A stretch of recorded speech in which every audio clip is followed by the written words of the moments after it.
अकोट अकोला रस्त्याचं काम 10 वर्षापासून रखडलं आहे। इथं अपघातांची संख्या वाढली असून या रस्त्यामुळे अकोला जिल्ह्यातील जनता त्रस्त झाली आहे।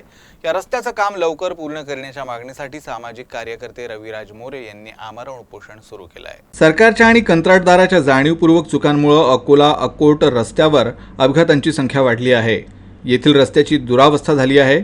येथील अपघातांमध्ये मृत्युमुखी पडलेल्या परिवारांना आणि बियाणे मिळवण्यासाठी जात असताना अपघातात मृत्युमुखी पडलेल्या शेतकरी परिवाराला 20 लाख रुपये आणि जखमींना प्रत्येकी 5 लाख रुपये आर्थिक मदत देण्याची मागणी रविराज मोरे यांनी सरकारकडे केली आहे।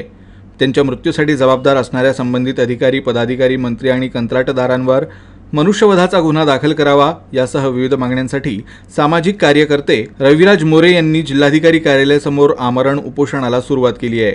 मागण्या पूर्ण होणार नाही तोवर उपोषण सुरू राहणार असल्याचा इशारा त्यांनी दिला आहे। शेतकऱ्यांना बियाणं मिळत नाही आहे, खते मिळत नाही आहेत। एक शेतकरी यवतमाळला खते आणण्याकरिता जात असताना रस्त्यामध्ये अपघातात त्याची डेथ झाली, मृत्यू झाला। आज त्याचा परिवार रस्त्यावर आलेला आहे। तसेच अकोट अकोला रस्त्यावर ॲम्ब्युलन्स चालक वाहनामध्ये 2 ॲम्ब्युलन्स चालकाचा मृत्यू झालेला आहे। त्यांनासुद्धा आज खूप त्रास होत आहे। आरोग्य यंत्रणा आमची खोळंबलेली आहे। शेतकऱ्यांच्या शेतापर्यंत शेतरस्ता गेलेला नाही आहे, अंमलबजावणी होत नाही आहे।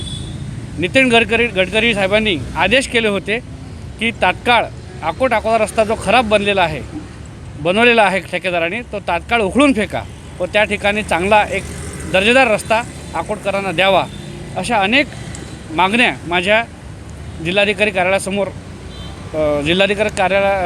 समोर मी मांडलेल्या आहेत।